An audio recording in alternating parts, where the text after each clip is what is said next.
जय श्री कृष्णा। राधे राधे। ज्येष्ठ मास की अमावस्या तिथि के दिन वट सावित्री व्रत रखा जाता है। इस दिन सुहागिन महिलाएं अपने पति की दीर्घायु और सौभाग्य के लिए वट सावित्री व्रत रखती हैं। तो आइए अब जानते हैं वट सावित्री व्रत के पूजा के महत्व के बारे में। पूजा का शुभ मुहूर्त रहेगा 19 मई शुक्रवार प्रातः 7:19 से प्रातः 10:42 तक। इस समय के अंतराल में आप अपनी वट सावित्री व्रत की पूजा अवश्य कर लें। यह पूजा का शुभ उत्तम योग है। आइए अब जानते हैं वट सावित्री व्रत की पूजन की सामग्री क्या होनी चाहिए। वट सावित्री व्रत के लिए बांस का पंखा, खरबूज, लाल कलावा, कच्चा सूत, मिट्टी का दीपक, घी, धूप, अगरबत्ती, फूल, रोली, 14 गेहूं के आटे से बनी हुई पूड़ियाँ, 14 गेहूं के आटे से बने हुए गुलगुले, 16 श्रृंगार की सभी चीजें, पान, सुपारी, नारियल, थोड़े से भीगे हुए चने, जल का लोटा, बरगद की कोंपल। यह बरगद की कोंपल पूजन के लिए है। यदि आप पूजन घर में कर रहे हैं तो, यदि आप मंदिर में कर रहे हैं तो इस बरगद की कोंपल की कोई आवश्यकता नहीं है आपको। फल, 1.25 मीटर लाल कपड़ा, स्टील की थाली, मिठाई, चावल और हल्दी। हल्दी थापे लगाने के लिए थोड़ी सी पीसकर इसका पेस्ट बना लें। गाय का गोबर।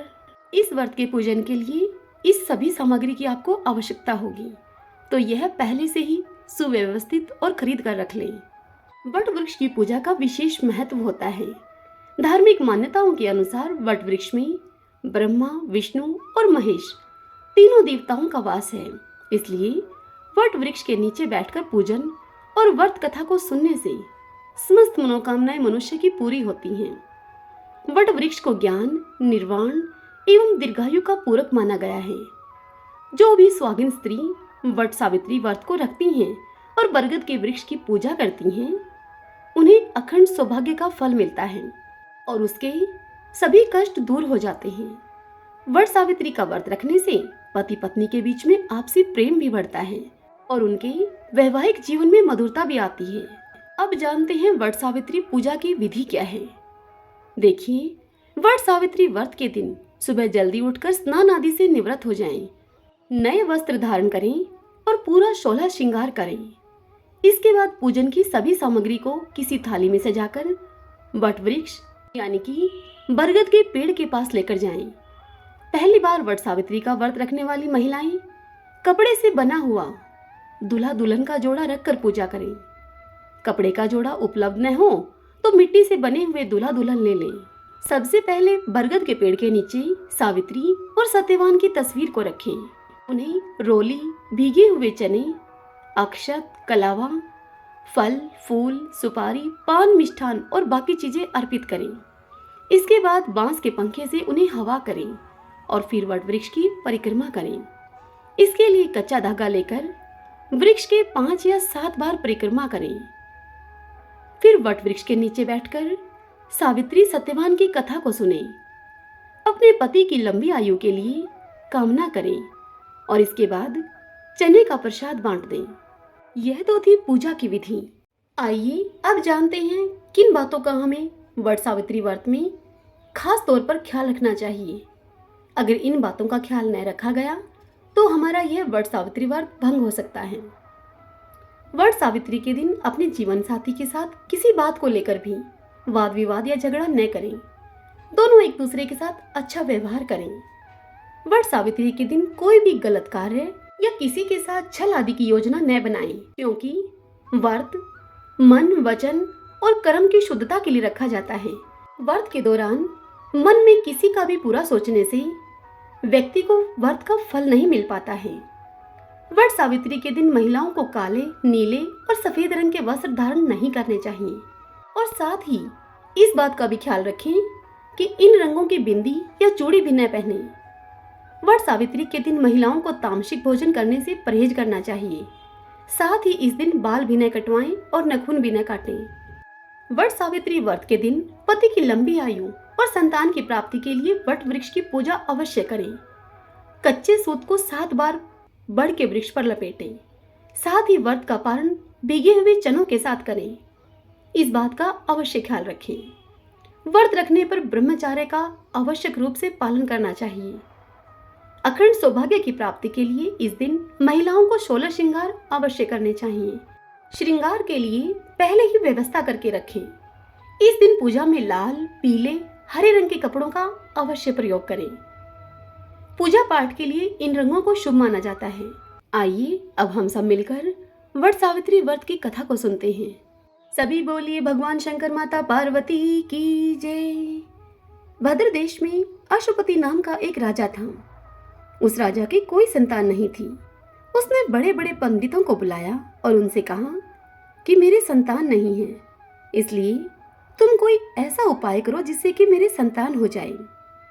तब पंडित उसे बोले कि भाई, संतान तो तुम्हारे एक पुत्री लिखी है जो कि 12 वर्ष की आयु में ही विधवा हो जाएगी। यह सुनकर राजा ने पंडितों से कहा कि क्या मेरा नाम नहीं चलेगा। तदंतर उस राजा अशुपति ने संतान उत्पत्ति के लिए खूब हवन और यज्ञ आदि करवाए। तब पंडितों ने राजा से कहा कि उस लड़की से पार्वती की और बड़सायत अमावस्या की तुम पूजा कराना। यज्ञ होम कराने से अब उस राजा की स्त्री गर्भवती हो गई। तब पंडितों ने उस राजा से उसकी जन्म पत्री देखकर कहा कि हे राजन, जिस दिन यह कन्या 12 वर्ष की होगी उस दिन इसका विधवा हो जाना निश्चित है। ऐसा इसकी कुंडली में योग है, इसलिए इससे पार्वती जी की और बड़सायत अमावस्या की तुम पूजा करवाना। राजा अशोपति ने अपनी उस कन्या का नाम सावित्री रखा। विवाह योग्य होने पर सावित्री के लिए युमतसेन के पुत्र सत्यवान को पति के रूप में वर्ण किया गया। सत्यवान वैसे तो एक राजा का पुत्र था, लेकिन उनका राजपाट छिन गया था और अब वह बहुत ही दरिद्रता का जीवन जी रहे थे। उसके माता पिता की भी आंखों की रोशनी चली गई थी।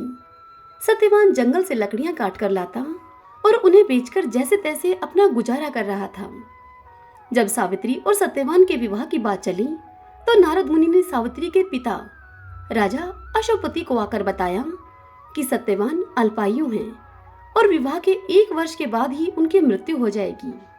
हालांकि राजा अशोपति सत्यवान की गरीबी को देखकर पहले ही चिंतित थे और सावित्री को समझाने की बड़ी कोशिश में लगे थे। नारद की बात को सुनकर उन्हें और भी अधिक चिंता हो गई, लेकिन सावित्री ने अपने पिता की एक न सुनी और अपने निर्णय पर वह अड़िग रही। अंततः सावित्री और सत्यवान का विवाह हो गया। अब वह सावित्री अपने पति सत्यवान और उसके माता पिता की सेवा में लगी रहती। नारद मुनि ने सत्यवान की मृत्यु का जो दिन बताया था, उसी दिन सावित्री भी अपने पति के साथ जंगल में जाने को तैयार हो गई और वह अपने पति से हाथ जोड़कर बोली कि आज मैं जंगल में आपके साथ चलूंगी। तब सत्यवान बोला कि तू अगर मेरे साथ चलेगी तो मेरे अंधे माँ बाप की सेवा कौन करेगा? अगर वह कहेंगे तो मैं तुझे ले चलूंगा अपने साथ। फिर वह सावित्री अपने सास ससुर के पास गई और उन्हें जाकर बोली कि यदि आप कहें तो आज मैं इनके साथ जंगल चली जाऊं। तब उसके सास ससुर बोले कि बहुत अच्छी बात है बहू, चली जा। वह दोनों जंगल में चले गए। वहां जाकर सत्यवान लकड़ी काटने के लिए जैसे ही पेड़ पर चढ़ने लगा, उसके सिर में असहनीय पीड़ा होने लगी। तब वह सावित्री कहने लगी कि आप पेड़ की छाया में लेट जाइए, लकड़ी मैं तोड़ लेती हूँ। तदंतर सत्यवान जाकर पेड़ की छाया में सो गया। उस पेड़ में एक सांप रहा करता था। उसने सत्यवान को डस लिया। सावित्री ने यह सब देखा तो वह पेड़ से नीचे उतरी और अपने पति को अपनी गोद में लेकर रोने लगी। महादेव और पार्वती जी वहां होकर जा रहे थे। उसने उनके पैर पकड़ लिए और वह बोली कि मेरे पति को आप जिंदा कर दो। तब महादेव और पार्वती जी बोले कि आज बड़सायत अमावस्या है, उसकी तू पूजा करेगी तो तेरा पति जिंदा हो जाएगा। इससे वह अब खूब प्रेम से बड़ की पूजा करने लगी। उसने बड़ के पत्तों के गहने बनाकर अपने शरीर पर धारण किए, जो कि अब हीरे मोती के हो गए। इतने में ही सावित्री ने देखा कि उनके समक्ष अनेक दूतों के साथ स्वयं यमराज खड़े हुए थे। जब यमराज सत्यवान के जीवात्मा को लेकर दक्षिण दिशा की ओर चलने लगे, तब वह पतिव्रता सावित्री भी उनके पीछे पीछे चलने लगी। आगे जाकर यमराज ने सावित्री से कहा कि हे पतिव्रता नारी, जहां तक मनुष्य साथ दे सकता है तुमने अपने पति का साथ दे दिया, अब तुम लौट जाओ यहाँ से। इस पर सावित्री ने यमराज से कहा कि जहां तक मेरे पति जाएंगे वहां तक मुझे जाना चाहिए, यही सनातन सत्य है। सावित्री के मुख से इस वाणी को सुनकर यमराज सावित्री पर बड़े प्रसन्न हुए और उससे बोले कि तुम वर मांगो। तब सावित्री ने कहा कि मेरे सास ससुर अंधे हैं, उनके नेत्रों में ज्योति आ जाए। तब यमराज ने कहा कि तथास्तु, अब तुम लौट जाओ। परंतु सावित्री नहीं मानी, वह यम के पीछे ही चलती रही। तब यमराज ने प्रसन्न होकर पुनः वर मांगने के लिए कहा। तब सावित्री ने वर मांगा कि मेरे ससुर का खोया हुआ राज्य उन्हें वापस मिल जाए। तब यमराज ने तथास्तु कहकर पुनः उसे लौट जाने के लिए कहा। परंतु सावित्री अपनी बात पर अटल रही और वापस नहीं गई। सावित्री की इस पति भक्ति को देखकर यमराज पिघल गए और उन्होंने सावित्री से एक और वर मांगने के लिए कहा। तब सावित्री ने वर मांगा कि मैं सत्यवान के 100 पुत्रों की मां बनना चाहती हूँ, कृपा करके मुझे आप यह वरदान दें। सावित्री की पति भक्ति से प्रसन्न होकर धर्मराज बोले, तथास्तु। फिर वह सत्यवान को लेकर जाने लगे। तब सावित्री बोली कि हे महाराज, आप मेरे पति को लेकर जाएंगे तो मुझे पुत्र कहाँ से होंगे। तब धर्मराज ने सावित्री से कहा कि हे सती, तेरा सुहाग तो नहीं था, परंतु बड़सायत अमावस्या के व्रत को करने से और पार्वती जी की पूजा करने से तेरा पति जीवित हो जाएगा। और इस प्रकार सावित्री की पति भक्ति से प्रसन्न होकर यमराज ने अंतिम वरदान देते हुए सत्यवान की जीवात्मा को अपने पाश से मुक्त कर दिया और वह अदृश्य हो गई। सावित्री जब उसी वट वृक्ष के पास आई तो उसने पाया कि वट वृक्ष के नीचे पड़े हुए सत्यवान के मृत शरीर में जीव का संचार हो रहा है। कुछ देर में सत्यवान उठकर अब बैठ गया। उधर सत्यवान के माता पिता की आंखें भी ठीक हो गई थी और उनका खोया हुआ राज्य भी उन्हें वापस मिल गया। तदंतर सारे में यह ढिंढोरा पिटवा दिया गया कि कहते ही सुनते जेठ की अमावस्या आएगी, जब बड़ की पूजा करना और बड़ के पत्तों का गहना बनाकर पहनना, बायना निकालना। हे महाराज, जैसे बड़सायत अमावस्या ने सावित्री को सुहाग दिया, उसी प्रकार सभी को देना। जो भी इस कहानी को कहे, सुने, सुनाए, हुंकारा भरे, उनकी सभी की मनोकामनाएं पूर्ण करना। सभी बोलिए बड़सायत अमावस्या की जय। विनायक जी की कहानी सुनते हैं। एक बार गणेश जी एक छोटे बालक के रूप में चिमटी में चावल और चमचे में दूध लेकर निकले। वे हर किसी से यह कह रहे थे कि कोई मेरी खीर बना दो, कोई मेरे लिए खीर बना दो। तब एक बुढ़िया बैठी थी वहां। उसने कहा कि ला, मैं बना दूं तेरे लिए खीर। वह छोटा सा बर्तन चढ़ाने लगी चूल्हे पर। तब गणेश जी ने उससे कहा, दादी माँ, छोटी सी भगोनी मत चढ़ाओ, तुम्हारे घर में जो सबसे बड़ा चरु हो उसे ही चूल्हे पर चढ़ा दो। तब बुढ़िया माई ने वैसा ही किया और सबसे बड़ा बर्तन चूल्हे पर चढ़ा दिया। वह यह देखकर दंग रह गई कि वह तो बर्तन पूरा दूध से भर गया है। तभी गणेश जी ने बुढ़िया माई से कहा कि दादी माँ, मैं नहाकर आता हूँ। खीर थोड़ी देर में बनकर तैयार हो गई। खीर को तैयार हुई देखकर बुढ़िया माई के पोता पोती रोने लगे उस खीर को खाने के लिए। तभी बुढ़िया माई ने चूल्हे से खीर को उतारकर थोड़ी सी खीर चूल्हे में डालते हुए बोली कि गणेश जी, आपको भोग लगे। और फिर खीर के कटोरे भर भर कर अपने बच्चों को दे दिया। पड़ोसन यह सब ऊपर से देख रही थी। उसे देखकर बुढ़िया माई ने यह सोचा कि कहीं यह पड़ोसन इस बात की चुगली ना खा जाए, इसलिए बुढ़िया माई ने एक कटोरा भरकर खीर उसको भी पकड़ा दी। तत्पश्चात बुढ़िया माई के बेटे की बहू ने चुपके से एक कटोरा खीर खाई और उस झूठी कटोरी को चक्की के नीचे सरका दिया। अब तक भी गणेश जी नहीं आए थे। बुढ़िया को बहुत भूख लग रही थी। एक कटोरा खीर का भरकर किवाड़ के पीछे बैठकर एक बार बुढ़िया माई ने फिर से कहा, जय गणेश जी। और फिर बुढ़िया माई ने वह खीर खानी शुरू कर दी। तभी वहां पर गणेश जी आ गए। तब उनसे बुढ़िया माई ने कहा कि आजा रे गणेशिया, खीर खा ले, मैं तो तेरी ही राह देख रही थी अभी तक। तब गणेश जी ने कहा कि दादी माँ, मैंने तो खीर खा ली। तब बुढ़िया माई ने अचंभे से उनसे कहा कि कब खाई। तब गणेश जी बोले कि जब तेरे पोता पोती ने खाई तभी खाई, जब तेरी पड़ोसन ने खाई तब खाई, जब तेरी बहू ने खाई तब खाई, और जब तूने खाई तो पेट मेरा पूरा ही भर गया। यह सुनकर बुढ़िया माई ने कहा कि बेटा, और सारी बात तो सच है, पर बहू बेचारी का तू क्यों नाम लेता है? वह तो बेचारी सुबह से काम में लगी हुई है, उसने खीर कब खाई? तब गणेश जी ने बुढ़िया माई से कहा, चक्की के नीचे देख, जूठा कटोरा पड़ा है। तुमने जब खीर खाई तो मुझे भोग लगाया, पर उसने कोई भोग नहीं लगाया, वो तो वैसे ही खा गई। यह सुनकर बुढ़िया माई ने गणेश जी से कहा कि बेटा, घर की बात है, घर में ही रहने दो, बता बची हुई खीर का क्या करूं? तब गणेश जी ने उनसे कहा कि नगरी को जिमा दो। लोगों को न्योता दिया तो सब हंसने लगे और बोले कि कल तक तो खाने का पता नहीं था, आज यह नगरी को जिमाएंगे। फिर भी लोग आए और ठाठ से जिमे। नगरी पूरी उन्होंने खीर से जिमा दी। तब भी चरु अर्थात खीर का पतीला पूरा ही भरा था। राजा को जब यह पता लगा तो बुढ़िया को उसने बुलवाया और उससे कहा कि क्यों बुढ़िया, ऐसा चरु तेरे घर अच्छा लगे या हमारे घर? तब बुढ़िया ने उनसे कहा कि राजा जी, उसे आप ले लो। राजा जी ने खीर का चरु महल में मंगवा लिया।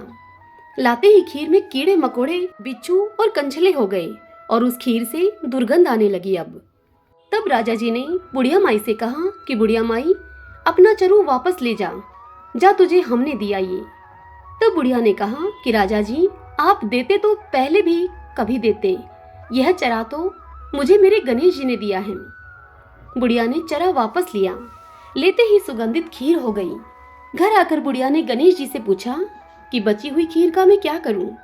तब गणेश जी ने बुढ़िया माई से कहा कि झोपड़े के कोने में खड्डा खोदकर तुम उसे गाड़ दो।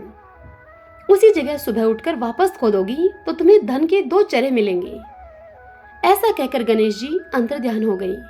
जाते समय झोपड़ी के लात मारते गए और झोपड़ी के स्थान पर बुढ़िया माई का महल हो गया। बहू जब सुबह उठी तो उसने फावड़ा लेकर पूरे घर को खोद दिया, परंतु उसे कुछ भी नहीं मिला। बहू ने कहा कि सासू जी, थारो गणेश जी तो झूठो है। सास ने कहा कि बहू, मारो गणेश जी झूठो तो नहीं है, ला मैं देखती हूँ। वह सुई लेकर खोदने लगी तो टन टन करते 2 धन के चरे निकल आए। बहू ने कहा कि सासू जी, गणेश जी तो साचे ही हैं। सास ने कहा कि गणेश जी तो भावना के भूखे हैं। हे मेरे गणेश जी, जैसा तुमने बुढ़िया माई को दिया वैसा सबको देना। कहानी कहने वाले, हुंकारा भरने वाले, कहानी सुनने वाले सभी को देना। सब बोलिए विनायक जी महाराज की जय। किसी गांव में एक सेठ सेठानी रहते थे। उनके घर में धन धान्य की कोई कमी नहीं थी। दोनों पति पत्नी नियम से पीपल देव की पूजा किया करते थे। वह दोनों पीपल सींचने के लिए 5 कोस दूर जाया करते थे। समय बीतता चला गया, लेकिन उनका यह नियम नहीं बदला। वह दोनों अब वृद्ध हो गए थे। उम्र बढ़ने के कारण अब वह पीपल सींचकर जब घर को आते तो बहुत ही थक जाते थे और फिर घर आने के बाद उनसे काम भी नहीं हो पाता था। एक दिन सेठानी अपने पति से कहती है कि पीपल सींचकर आने के बाद थकान इतनी हो जाती है कि मुझसे घर का काम भी नहीं हो पाता है, जिसके कारण घर का काम करने में देरी हो जाती है। अगर हमारे कोई संतान होती तो वह घर का काम कर लेती। सेठ जी तो पहले ही मन संतान न होने के कारण बड़े ही दुखी रहते थे, किंतु सेठानी से वह इस विषय में कोई चर्चा ही नहीं करते थे। लेकिन उनको यह बात खाई जाती थी कि हमारे जाने के बाद इस कारोबार को कौन संभालेगा। अब आज सेठानी की बात को सुनकर वह और भी अधिक दुखी हो गए। सेठ जी की चिंता और अधिक बढ़ गई। सेठ जी को चिंता में इस प्रकार डूबा हुआ देखकर एक दिन सेठानी ने दाई को अपने घर में बुलाया और उससे कहा कि तुम सेठ जी से जाकर कहो कि मैं माँ बनने वाली हूँ और यही बात पूरे गांव में हर जगह फैला दो। यह बात तुम गांव की औरतों को भी जाकर कह दो। अगर तुम ऐसा करोगी तो मैं तुम्हें बहुत अधिक धन दूंगी और 9 लाख हार भी दूंगी। सेठानी की इस बात को सुनकर वह दाई लालच में आ गई और फिर दाई ने वैसा ही किया जैसा कि उसको सेठानी ने करने के लिए कहा था। और फिर जब 6 महीने बीत गए तब सेठानी ने गोद भराई का कार्यक्रम रखा। फिर गांव में न्योता दिया गया। तत्पश्चात सेठानी ने दाई को फिर से बुलाया और कहा कि मेरे 9वां महीना जब पूरा हो जाए तब तुम किसी के घर में भी बच्चा पैदा हो तो उस बच्चे को मेरे घर में लाकर रुला देना। तुम्हारे ऐसा करने से मैं तुम्हें बहुत अधिक धन दूंगी। दाई ने वैसा ही किया जैसा कि सेठानी ने उसको करने के लिए कहा था। अब सेठानी के समय बीतने पर 9 महीने पूरे हो गए और जैसे ही 9 महीने पूरे हुए, दाई ने एक नवजात शिशु को उसके घर में लाकर रुला दिया और फिर दाई ने यह ढिंडोरा पिटवा दिया कि सेठानी ने एक पुत्र को जन्म दिया है। तत्पश्चात 1.25 महीना पूरा होने पर सेठानी ने जलवा पूजन का कार्यक्रम रखा। उस कार्यक्रम में उसने पूरे गांव को भोजन के लिए बुलाया। जब जलवा चूड़े की रस्म होने लगी तब लोगों ने उससे पूछा कि बच्चा कहाँ है। तब सेठानी कहने लगी कि मैं यह पूजा कटार के साथ करूंगी, कुंवर साह को नजर लग जाएगी, इसलिए उसे अभी बाहर नहीं निकालेंगे। और इसी प्रकार 5 से 6 साल बीत गए। गांव के किसी भी व्यक्ति या औरत ने कुंवर साह को नहीं देखा था। फिर एक दिन सेठानी सेठ जी से कहती है कि मेरा बेटा पढ़ने के लिए काशी जी जाएगा। सेठानी की इस बात को सुनकर सेठ जी अब गुस्से में आकर उससे कहते हैं कि कहाँ है तेरा बेटा?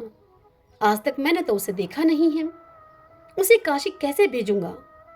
तब सेठानी बोली कि जैसा मैं बोल रही हूँ आप वैसा ही करिए। पूरे गांव में आप यह बात बता दीजिए कि हमारा बेटा काशी जी पढ़ने के लिए चला गया है।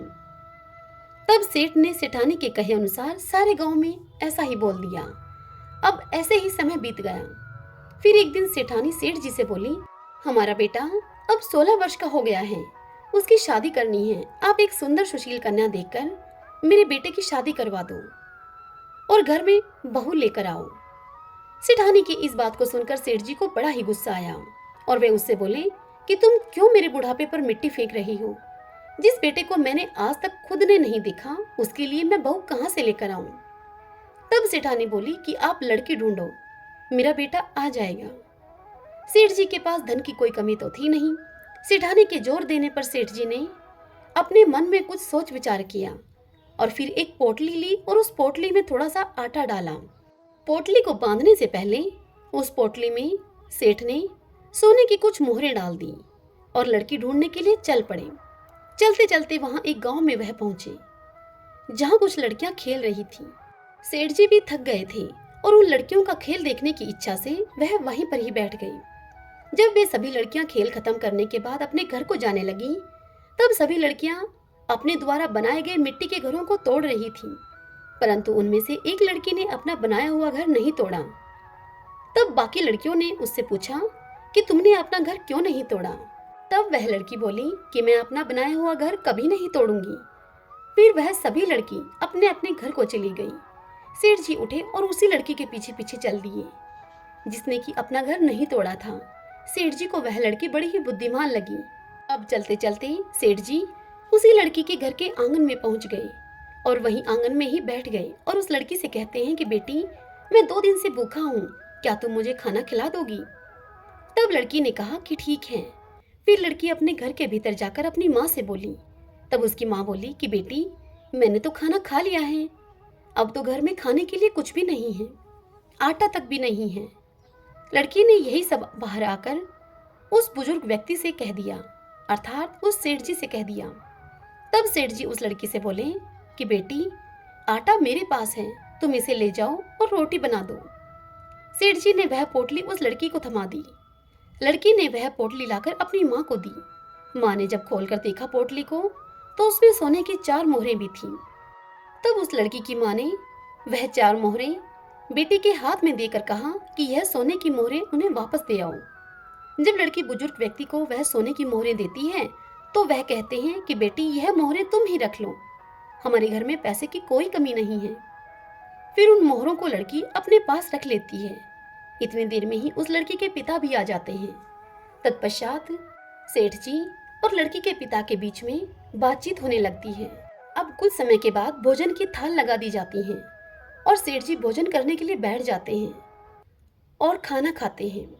समीप बैठे लड़की के पिता सोचते हैं कि यह बुजुर्ग व्यक्ति बड़े ही धनवान हैं।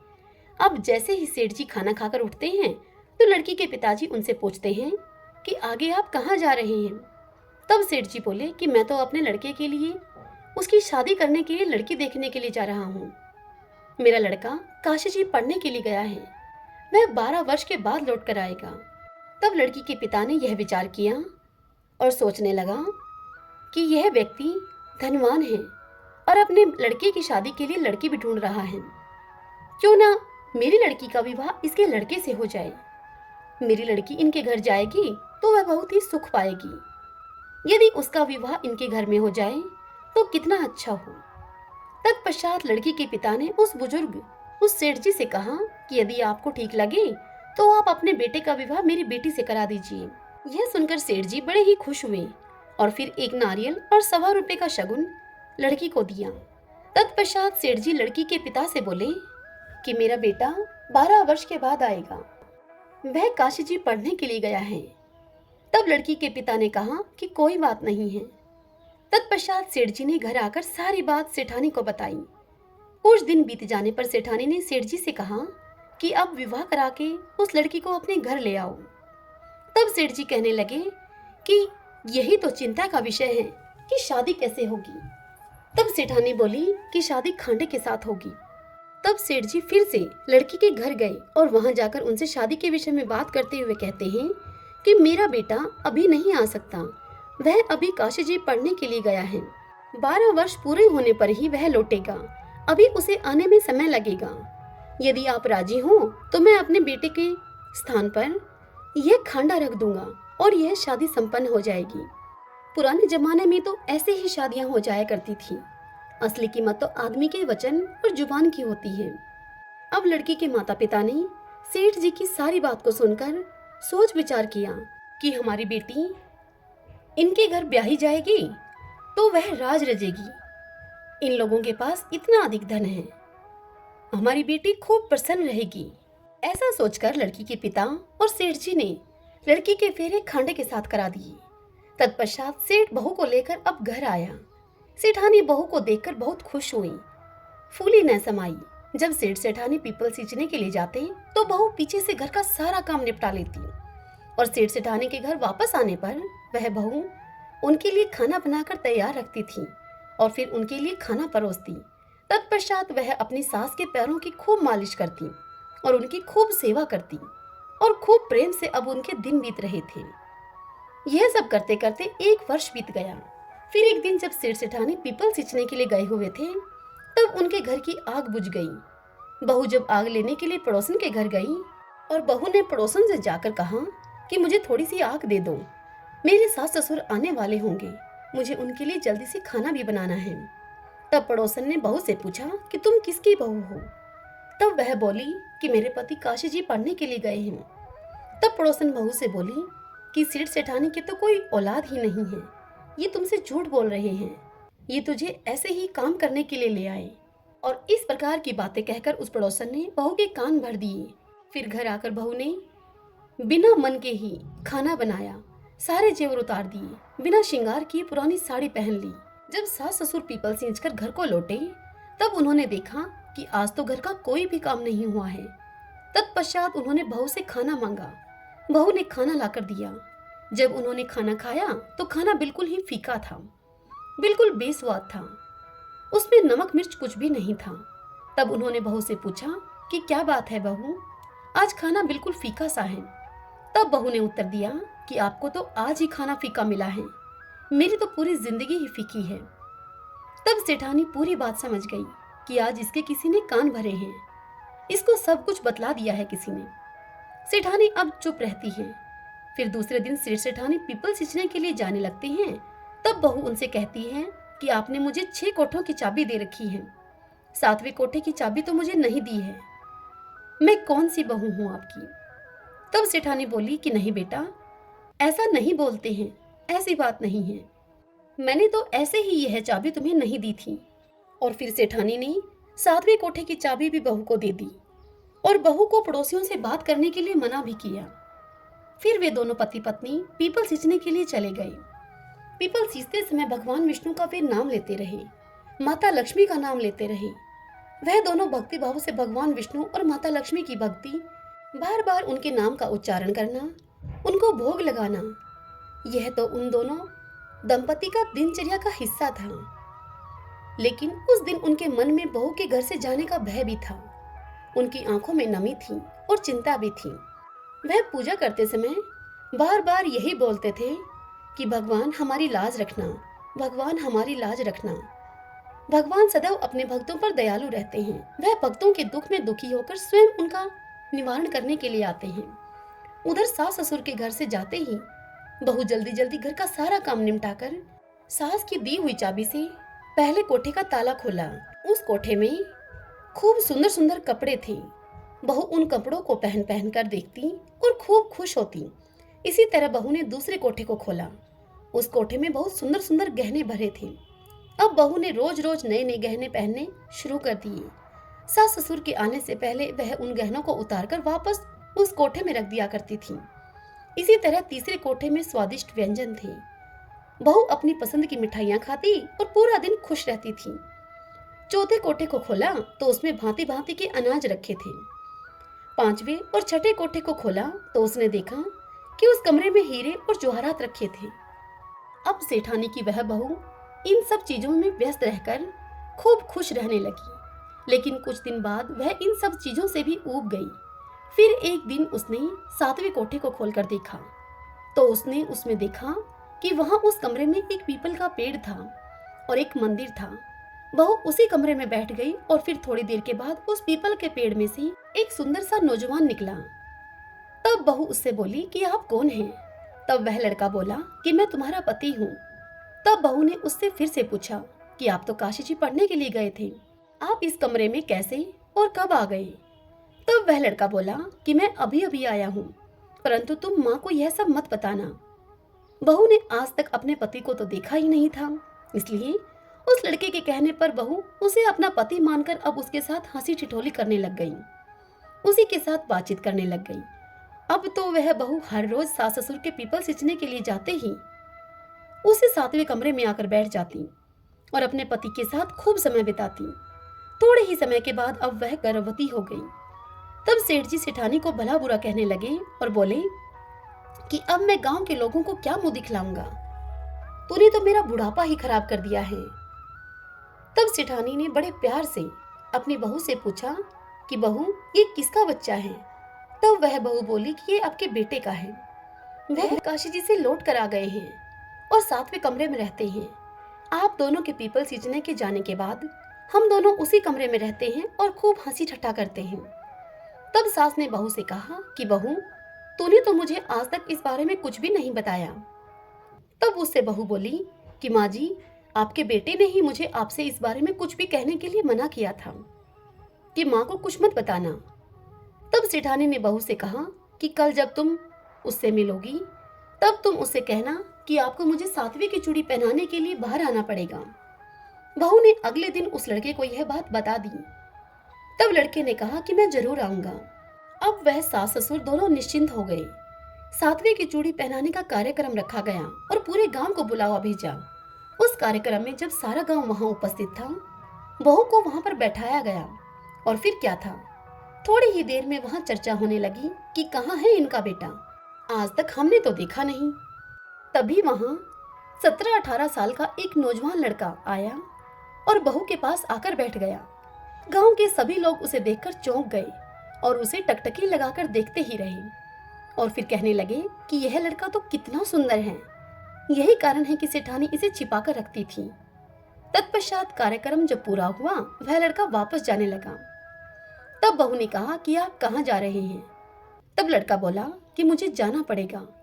जैसे ही वह लड़का सातवें कमरे में गया, बहू उसके पीछे पीछे गई। वह लड़का पीपल के पास पहुंचकर जैसे ही सांप की केचुली पहनने लगा, बहू ने तुरंत उस केचुली में आग लगा दी। आग लगने से लड़के के शरीर में अब जलन होने लगी। बहू ने लड़के के शरीर में दूध डालकर उसकी जलन को शांत किया। फिर वह लड़का, बहू और सेठ सेठानी एक साथ खूब खुशी के साथ रहने लगे। इस तरह उस बहू के तेज भाग्य से सेठ सेठानी को अपना बेटा मिल गया। हे मेरे पीपल देवता, जैसे आपने उस लड़की और सेठ सेठानी पर कृपा की, वैसे ही आपकी इस कथा को जो भी कहे, सुने, सुनाए और हुकारा भरे, उन सब पर आप कृपा करना। सब बोलिए पीपल देव महाराज भगवान विष्णु की जय। एक लपसी था, एक तपसी था। तपसी हमेशा भगवान की तपस्या में लीन रहा करता था। लपसी रोजाना सवा सेर की लापसी बनाकर भगवान का भोग लगाकर जीम लेता था। एक दिन दोनों झगड़ने लगे। तपसी बोला कि मैं रोज भगवान की तपस्या करता हूँ, इसलिए मैं बड़ा हूँ। तपसी बोला कि मैं रोज भगवान की सवा सेर की लापसी बनाकर भोग लगाता हूँ, इसलिए मैं बड़ा हूँ। और इस प्रकार इस बात पर उनका झगड़ा हो रहा था। तभी वहाँ से नारद जी गुजर रहे थे। दोनों को इस प्रकार लड़ते झगड़ते देखकर नारद जी ने उनसे पूछा कि तुम क्यों लड़ रहे हो। तब नारद जी के पूछने पर तपसी ने खुद को बड़ा होने का कारण बताया और लपसी ने अपना कारण बताया। तब नारद जी उनसे बोले कि तुम्हारा फैसला मैं कल कर दूंगा। दूसरे दिन लपसी और तपसी नहा धोकर अपनी रोज की भक्ति करने के लिए आए तो नारद जी ने छुपकर 1.25 करोड़ की एक एक मुंदड़ी अर्थात अंगूठी उन दोनों के सामने फेंक दी। तपसी की नजर जब अंगूठी पर पड़ी तो उसने चुपचाप वह मुंदड़ी उठाकर अपने घुटने के नीचे दबा ली। अब लपसी की नजर उस अंगूठी पर पड़ी, लेकिन उसने ध्यान ही नहीं दिया। वह भगवान को भोग लगाकर लापसी खाने लगा। तब नारद जी उन दोनों के सामने आए। नारद जी को आया हुआ देखकर दोनों ने पूछा, बताइए प्रभु, हम दोनों में से कौन सा बड़ा है। तब नारद जी ने तपसी से कहा कि घुटना उठा। तपसी ने घुटना उठाया। घुटने के नीचे दबी हुई अंगूठी दिखाई पड़ी। नारद जी ने तपसी से कहा कि तपस्या करने के बाद भी तुम्हारी चोरी करने की आदत नहीं गई, इसलिए लपसी बड़ा है और तुम्हें तुम्हारी तपस्या का कोई फल भी नहीं मिलेगा। यह सुनकर तपसी शर्मिंदा होकर नारद जी से माफी मांगने लगा और कहने लगा कि मुझे मेरी तपस्या का फल कैसे मिलेगा, मुझे बताइए। तब नारद जी ने उससे कहा कि यदि कोई गाय और कुत्ते की रोटी नहीं बनाएगा तो उसका फल तुझे मिलेगा। यदि कोई ब्राह्मण को भोजन करवाकर दक्षिणा नहीं देगा तो उसका फल तुझे मिलेगा। यदि कोई साड़ी के साथ ब्लाउज नहीं देगा तो उसका फल तुझे मिलेगा। यदि कोई दिए से दिया जलाएगा तो उसका फल तुझे मिलेगा। यदि कोई सारी कहानी सुनकर तुम्हारी कहानी नहीं सुनेगा तो उसका फल तुझे मिलेगा। बस उसी दिन से हर व्रत कथा कहानी के साथ लपसी तपसी की कहानी को सुनने का भी विधान हो गया। आइए अब हम बरसाइत अमावस्या की आरती करते हैं। अश्वपति पुसता झाला, नारद सांगता तित्याला, अल्पायुषी सत्यवंत, सावित्रीने कान परणीला, आणखी वरवरी बाले, मनी निश्चय जो केला, आरती बड़ राजा, आरती आरती बड़ राजा, दयावंत यमदूजा, सत्यवंत ही सावित्री, भाव करिण मी पूजा, आरती बड़ राजा, आरती आरती बड़ राजा, ज्येष्ठ मास त्रयोदशी, करती पूजन बड़ासी, त्रिरात वर्त करूनिया, जिनके तू सत्यवंताशी, आरती बड़ राजा, आरती आरती बड़ राजा, स्वर्गावारी जाऊनिया, अग्नि खांब कच लीला, धर्मराज उच्च कला, हत्या घालील जीवाला, ये श्रगे पतिवर्ते, पतीने गे आपुला, आरती बड़ राजा, आरती आरती बड़ राजा, जाऊनिया यमापाशी, मागत ते आपुला पति, चारी वर देऊनिया, दयावंत धावापति, आरती बड़ राजा, आरती आरती बड़ राजा, पतिवर्त तुझ कीर्ति, एकुनि जया नारी, तुझे वर्त आचरती, तुझी भुवने पावती, आरती आरती बड़ राजा, आरती आरती बड़ राजा, करती वर्ते तुझ स्तुति,